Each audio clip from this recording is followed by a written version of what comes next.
Greetings. This coming Sunday, the federal election in Germany is going to decide who is going to be Chancellor. It will probably be Friedrich Merz if the opinion polls are anything to go by. Mr. Friedrich Merz, the leader of the Christian Democrats, will probably receive double the votes of the current Chancellor, the Social Democrat Olaf Scholz, whose unpopularity is monumental.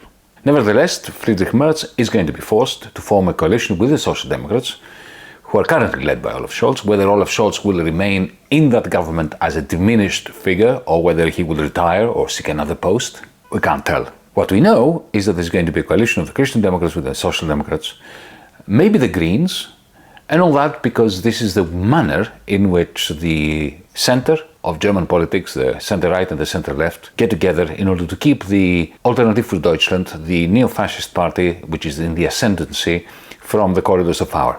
Tragically, that doesn't prevent fascism and totalitarianism from seeping into the fabric of the German state. Under the Social Democrats and the Christian Democrats and the Greens and the Free Liberals, I have personally experienced the totalitarian aspects of the German government, of the German police in particular, up close and personally. But I shall come back to this later. The precise composition of the coalition government will depend on which of three parties that are now teetering around the 5% cutoff point. You need to get 5% in Germany in order to get any members of parliament elected. And there are about three parties: the old Die Linke party, the party of the left, not particularly lefty, the Free Democrats, the liberals, who are essentially a voice for big capital in Germany, and a new party around Sarah Wagenknecht, a former left-winger who's now trying out a form of xenophobia mixed with some social democratic policies.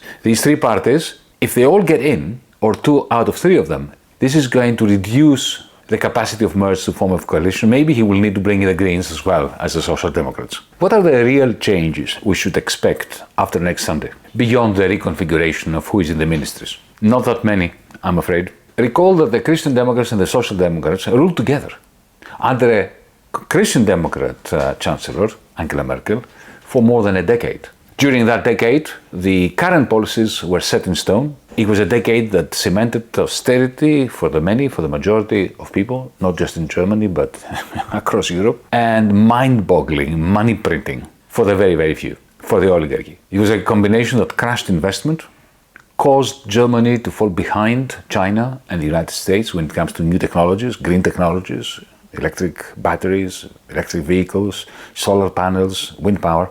It was a decade whose policies led to today's deindustrialization across the heartlands of Germany. Will this coalition of Christian Democrats and Social Democrats do better this time? No chance. I assign zero probability to that. They will be more cruel toward migrants in a bid to exploit the racism which is rising up through the fabric of German society. They are likely to relax their idiotic debt rules that this coalition of Social Democrats and Christian Democrats introduced 15 years ago to the detriment of Germany and to the detriment of Europe.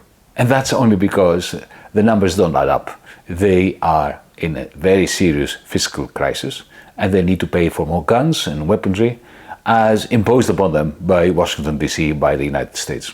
What should China expect from this new government?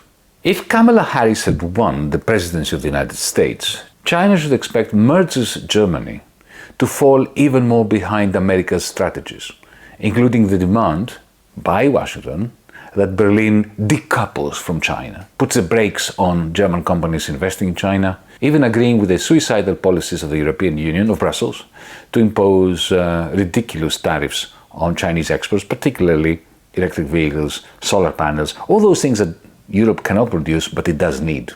Merz would have been more amenable to agreeing to all that if Kamala Harris had won the White House. But with Donald Trump and J.D. Vance essentially blowing up the transatlantic alliance, there is a slight chance that the Merz government will realize that what the United States wants of it is totally clashing with the interests of Germany. And therefore there's a slight chance that Mr. Merz is not going to acquiesce to the demands by Washington that Germany moves away from China and cuts off more and more its trade links with China.